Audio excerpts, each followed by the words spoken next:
Shalom, salam berkat dari kami untuk pendengar sekalian. Saat ini pendengar akan diberkati dengan program Hari Ini Harinya Tuhan bagian yang ke-8. Sebuah program rohani tentang doktrin Alkitab yang menolong kita untuk semakin tertanam dalam kebenaran firman dan bertumbuh dalam kemuliaan. Bersama hambanya, Pendeta Gilbert Lumoindong, STH.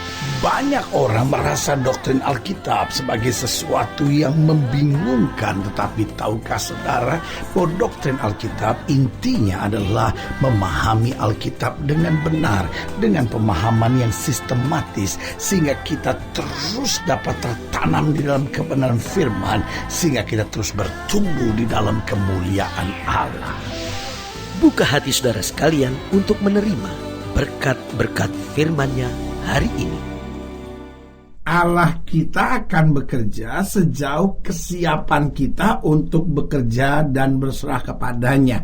Karena saudaraku yang kasih dalam Tuhan, Allah hanya akan menolong orang-orang yang mau menolong dirinya. Nah, saudaraku yang kasih dalam Tuhan, memang kalau sampai kalimat ini bisa banyak penafsiran. Sebagian akan berkata, loh kalau begitu Tuhan itu tergantung kita dong. Berarti saya kunci segala-galanya, bukan Tuhan. Saya berbuat baru Tuhan mau bertindak. Saudaraku yang kasih dalam Tuhan, bukan sejauh itu. Tetapi juga harus kita pahami bahwa Allah kita tidak mau menjadikan kita orang-orang yang manja misalnya, orang-orang yang cengeng misalnya, ya kan. Allah nggak mau jadikan kita orang-orang yang malas misalnya, ya kan. Meskipun kita nggak buat apa-apa, Tuhan berkati. Wah, ini bahaya saudara-saudara. Tuhan tidak akan memberkati orang-orang yang tidak mau menolong dirinya. Tuhan tidak mau menolong orang-orang yang juga tidak mau berbuat sesuatu buat dirinya. Jadi kalau dia mau bertindak, dia mau berbuat sesuatu, Allah akan bertindak. Kita ambil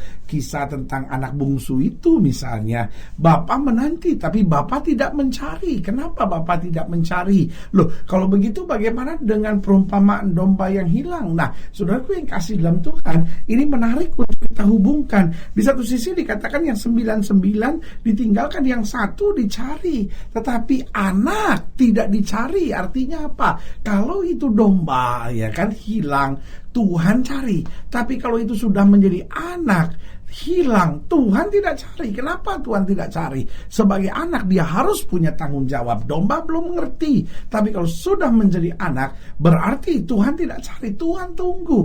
Tapi waktu anak itu mau berbalik, waktu anak itu ada usaha, waktu anak itu ada tindakan, ada sesuatu yang dia kerjakan, ada sesuatu yang dia serahkan, dia mau berbalik, datang, apa yang terjadi? Bapak langsung merangkulnya, Bapak buat pesta besar. Artinya waktu kita siap untuk berbuat sesuatu, Allah mengerjakan segala sesuatunya. Haleluya. Selamat datang dalam program kita hari ini, Harinya Tuhan, sebuah program rohani yang kembali mengingatkan kepada kita betapa pentingnya kita menjadikan firman Tuhan sebagai dasar keseharian hidup kita. Karena selama kita jadikan firman Tuhan sebagai dasar keseharian hidup kita, langkah-langkah ke depan kita penuh dengan kepastian, kemenangan, berkat, mujizat, dan perkara-perkara besar. Haleluya.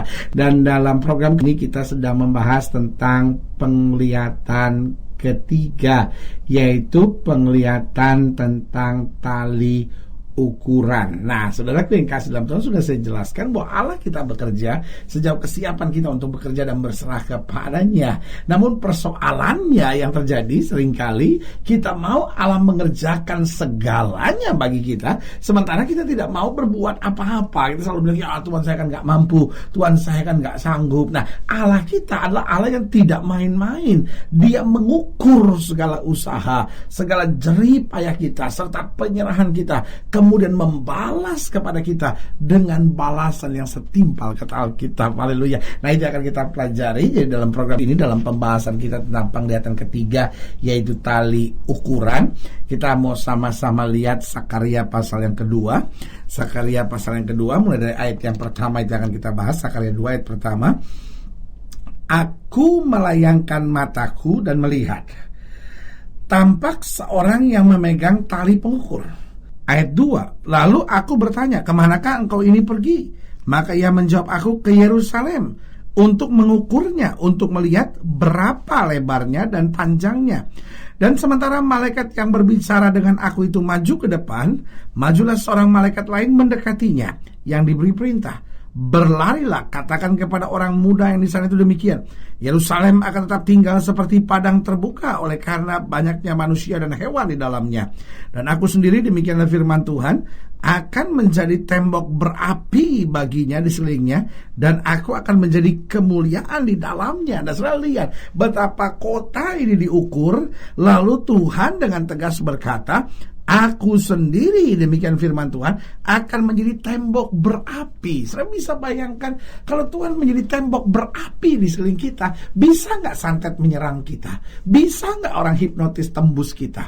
Bisa nggak kuasa kegelapan menyerang hidup kita? Makanya selalu saya bilang, kalau kita main-main sama Tuhan, kita bodoh. Kenapa kita bodoh? Karena dunia tambah jahat, serangan-serangan kegelapan. Wah, banyak suami-suami coba main-main, ngobrol-ngobrol sama wanita, pikirannya ini kan cuma datang ke karaoke ngobrol-ngobrol, nggak sadar wanita itu tiba-tiba pakai kuasa gelap, wanita itu tiba-tiba pakai roh pelet, wanita itu tiba-tiba pakai roh jahat, pakai ilmu-ilmu tertentu. Dan akhirnya apa yang terjadi?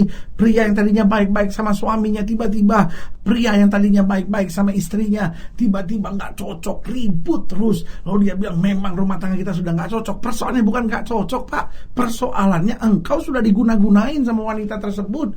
Nah, saudaraku yang kasih dalam Tuhan, dunia di mana kita hidup ini jahat. Mungkin saudara bilang, kalau saya sih nggak mempan, pendeta, saya nggak percaya. Loh, soal nggak mempan, nggak percaya itu bukan tergantung kita mau atau nggak mau. Itu soal hubungan kita sama Tuhan. Kalau hubungan kita sama Tuhan benar, lalu saudara bilang, ya tapi saya enggak lah pendeta, saya kan juga pergi ke gereja. Loh, kalau sudah pergi ke gereja tapi juga pergi ke karaoke, sudah pergi ke gereja tapi juga hidupnya di diskotik, saudara, bagaimana bisa Tuhan jadi tembok berapi buat hidup saudara? Karena hidup kita sendiri nggak benar. Tapi kalau hidup kita udah benar sama Tuhan, Tuhan jadi tembok berapi. Orang mau rancangan yang jahat, mau hipnotis kek, mau pelet kek, mau santet kek, mau serangan apapun, nggak bisa nembus. Kenapa? Tuhan menjadi tembok berapi di sekeliling kita.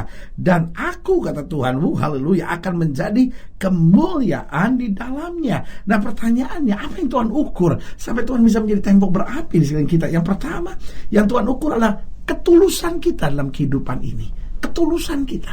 Saudaraku yang kasih dalam Tuhan, hari-hari ini cari orang tulus makin sulit, saudara. Banyak orang pintar dagang tapi nggak tulus. Banyak orang pintar mimpin tapi nggak tulus. Banyak orang aktif dalam pelayanan, dalam tanda petik ini yang mengerikan. Banyak orang aktif dalam pelayanan tetapi nggak tulus. Saudaraku yang kasih dalam Tuhan, waktu Tuhan suruh Samuel untuk mengurapi Daud, Samuel rasa berat. Kenapa orang seperti Daud ini yang mesti diurapi?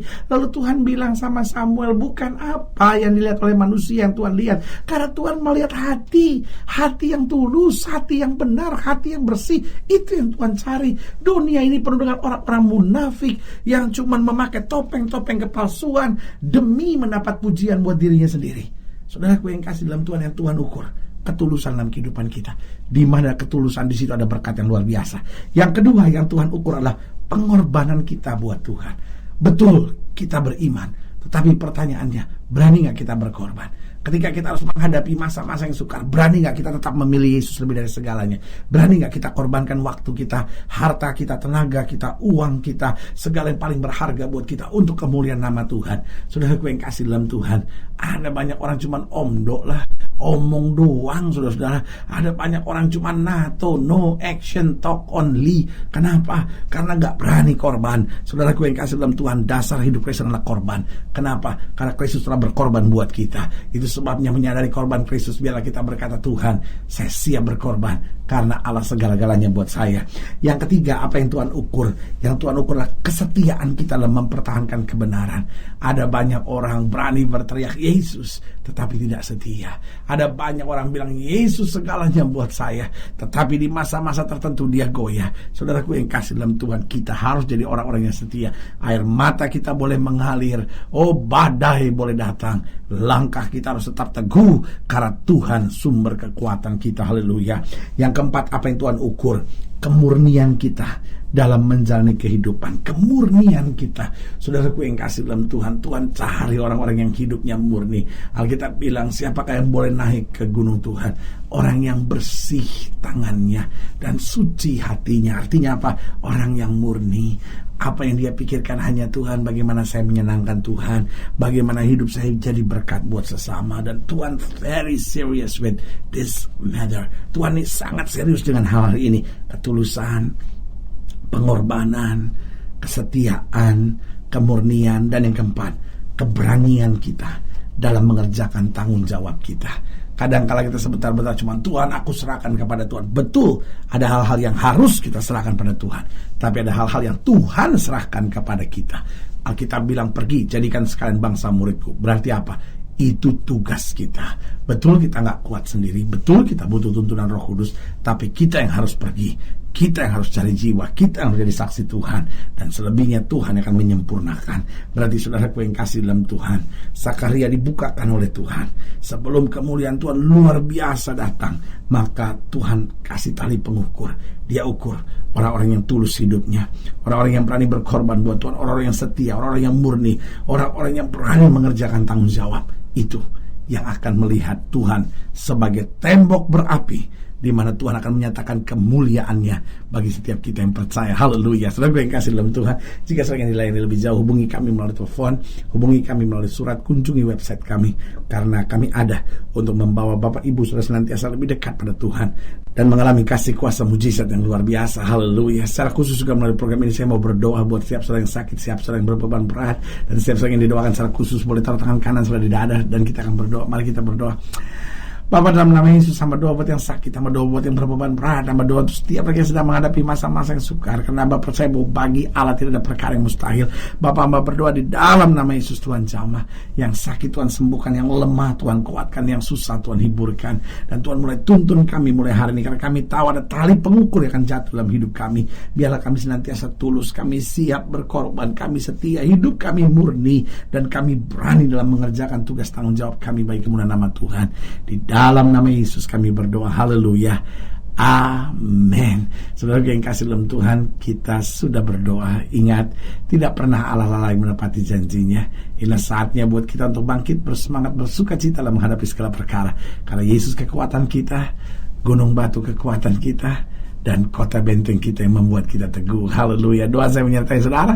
Sampai berjumpa pada program berikut. Dan jangan lupa, jadikan hari ini harinya Tuhan. Haleluya.